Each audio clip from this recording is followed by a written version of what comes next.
Thank you for watching, liking, commenting, sharing, and subscribing right now. Ladies and gentlemen, I would like to introduce you to Mr. SmallBizTechnology.com himself, Ramon Ray. Thank you. I met Ramon, it was probably about 4 years ago or so, at an HP event in San Francisco, and that's when he first came upon my radar. And Ramon has been helping small businesses with technology. I mean, SmallBizTechnology.com. I mean, can't get simpler than that. Appropriately, I mean, it's not like you sell knitted caps on that website. It'd be a horrible brand decision. Right. So, Ramon, setting the stage there. Sure. How specifically are you helping small businesses with technology? Sure. My title on my business card says Technology Evangelist, and I think that's the biggest. I'm a content provider, like many people. You have the sponsors and ads and all that. But really, my passion is really speaking and helping small businesses, as we talked about earlier off this show, not to be afraid of technology. Because I think so many of them think, "Oh, blogging, what do I do?" Or mobile technology, what do I do? Security. Breathe. Take it easy. But it can dramatically improve your business. That's what I do. So now, how long have you been in this? Wow, I had my first domain, I'll use it that, since April 1999, but like many peers. 99, April 1999, right. But like many of us, I've been doing this as a kid. I mean, I was the guy who rewired Hess trucks, took apart Teddy Ruxpin, I think the teddy bear that spoke. The Ruxpin. Oh, yeah, Ruxpin. Yeah. So that was as a kid, but I mean, as a business, 99-ish, 98, Prodigy AOL in 92, whatever, I don't know what years. This is a long time but that's, ago. I've been tech, And then you're based out here, aren't you? Yeah, based in Montclair, New Jersey. And before that, I was doing technology consulting, so I do have a geek cred to some degree. Not as much as you, because I'm out of it now writing.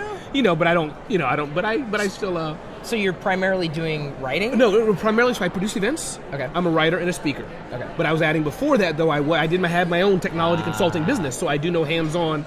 Back in the day, networking and screwdriver, open a computer and fans and all that stuff. I think that's how it starts, right? It pulls you in, and then you learn how to do it, and then you teach other people how to do it. And I think that, that's a logical progression for a lot of people, like yourself, when you're producing content, getting to the point, and you were asking in the interview that you did with your Kodak ZI-8, just behind this particular camera lens, you were...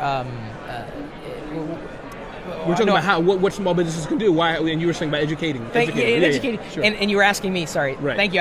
I'm still waking up That's here. All good. I only had 3 shots of espresso. You have to pardon. I'm still on West Coast time. I'm on the East Coast. You asked what it was that I did, and I said, well, I'm moving from being a content producer into helping other people produce content. Right. And it's a logical progression once you've figured something out for yourself to teach others how to do it. So in terms of, you're here at Blog World Expo and New Media, or Blog World and New Media Expo. It's every year, I swear. No offense to Rick and Dave, but every year it changes ever so slightly. A new word gets added. Because it used to be the Podcast Expo way back when. It goes on. Podcast is no longer the hot babe anymore. It's new media. Well, actually, it was new media. Then new media evolved into social media, but it's all the same thing. So where do you see this headed this year into next? I think that what I'm telling my audience is that small businesses all have to be publishers. That's the bottom line. Forget selling your content. Forget setting widgets, dresses, wedding gowns, earphones. I don't care what they are. It's about content. Not that everybody has to be like maybe you and I and produce hundreds of articles. Right. But inform your audience, and I think that's the bottom line. Hence, coming to Blog World to learn for myself, but also for my audience as well, how to help them do it better. It's. Did you get here today? Yeah. I walked around a bit, and I went to one of the sessions. Oh, was it an okay session? It was awesome.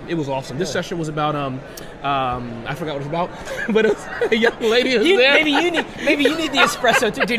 Well, I just flew from Atlanta on Tuesday at midnight. I'm from Seattle, so it's like I'm way off. You guys got to understand. It's like still. I just knocked off my. Yeah. I forget that I've got cables tethered to me. Right. Boy, I'm really messing up this interview. Okay, now I know a small business is going to watch this. Okay, they're making all the mistakes that I never want to make. Exactly. But this is the thing. Even in making mistakes, you still got to do it. Yes. In many ways, you will learn from your mistakes. I've made so many mistakes every year. Every day, I make a mistake. This is not one of them. I'm not saying I should never have interviewed Ramon. It was just it's a catastrophic event. You're forgiven already. It's all good.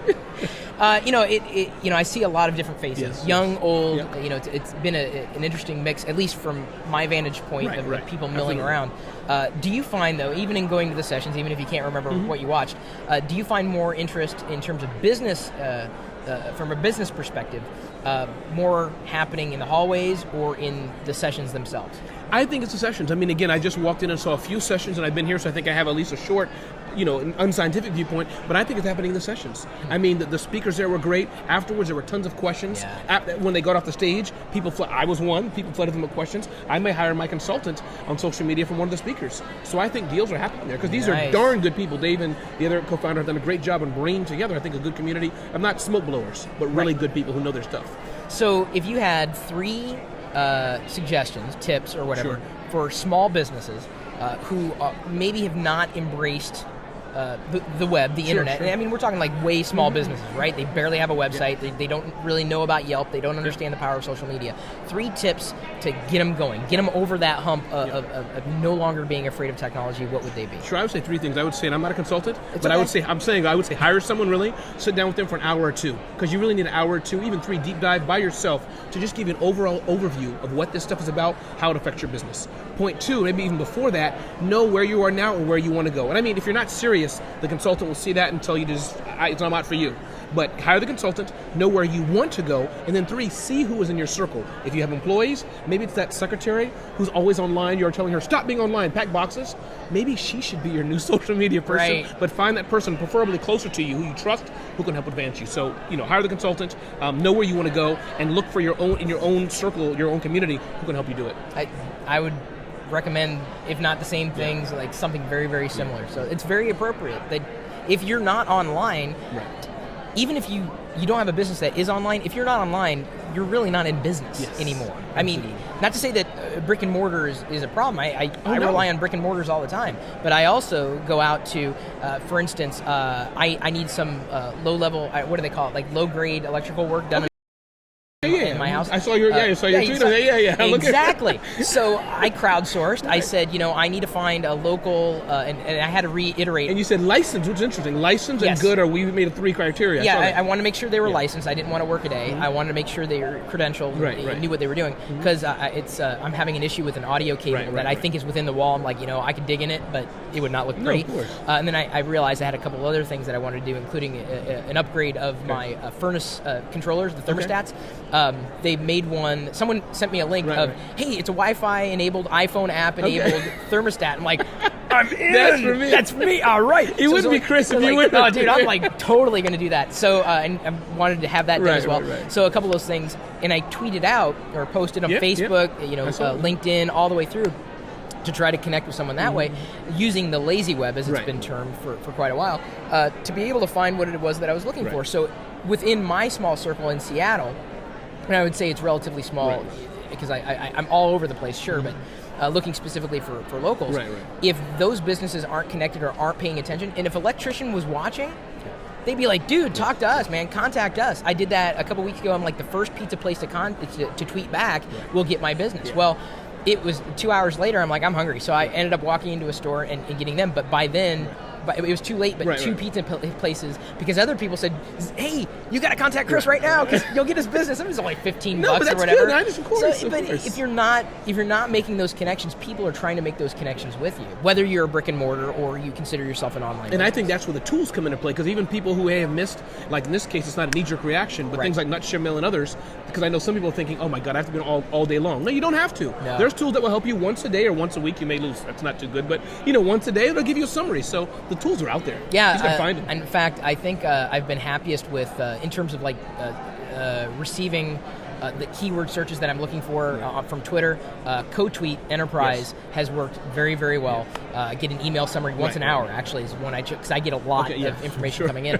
Most of it is stuff that's relevant to the things that I'm interested in. And specifically what people are saying about me, because those are the ones that I want, I got it. And it was funny, I learned yesterday, as a matter of fact, you want to talk about small business. So this is the second time this has happened in my life.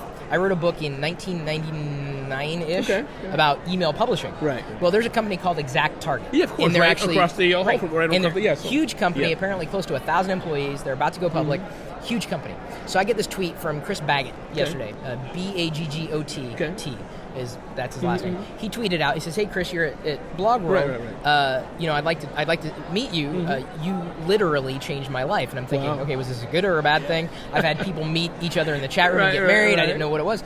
And so we meet yesterday, and he says, I was doing this. I was a dry cleaner. I was trying to, figure out how to do this. Things weren't working. I learned, how to do certain things. Right, then right. I read your book, and based on reading your book, I founded Exact Target. No. He told me, he said, wow. So thank you. And I'm thinking, you could have cut me in on this a little earlier than now.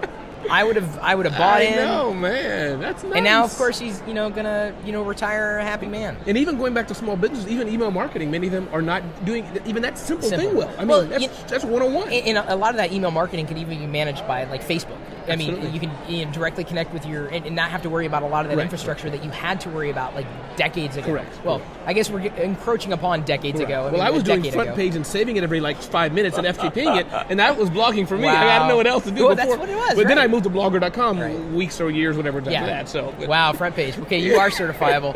No, it's funny. Nick Bradbury, who created Top Style, then went on to create a Feed Demon, was acquired by NewsGator, and done a variety of other things. He's starting a new company, and their PR liaison reached out to me and says, hey, I don't know if you know Nick from Top Style, blah, blah, blah, blah. I'm like, yeah, I know Nick from HomeSite. Oh, wow. So HomeSite, he developed HomeSite, which was acquired by Alaire, I think, and then Alaire was acquired by Adobe. I mean, right. They've always goes around. And then Justin Kibbs with Homestead was acquired by Intuit. He's no longer around. But it's crazy how people just. So it's funny how you start in one place and then that could lead to another, another opportunity, another opportunity. True.